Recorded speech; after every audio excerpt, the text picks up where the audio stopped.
Prior to 2022, I was like most people when it came to handling my cash.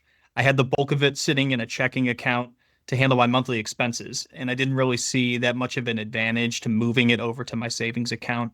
However, when interest rates were raised significantly in 2022, it really opened my eyes to all the different options you have when looking at how to manage your cash.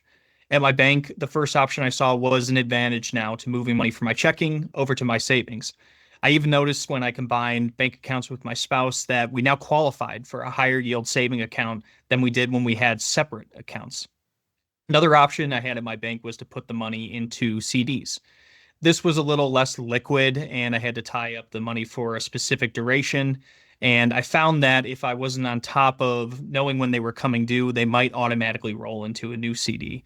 But the trade-off was CDs did offer a slightly higher yield than I was getting at my savings account.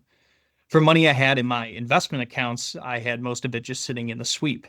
However, I found that a money market fund could be a good alternative for that cash. This is basically just a basket of US treasuries where it basically takes the average of each of the yields on those individual treasuries.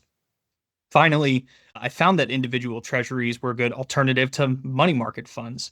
I was able to pick the specific duration and I knew exactly what the yield was going to be when I bought an individual treasury. And unlike CDs, there was no fee that was going to cost me to get out of it. So I guess through that experience, my advice would be treat your cash like any other investment, like your stocks, your bonds, and your real estate. Review it every once in a while and see what advantages you can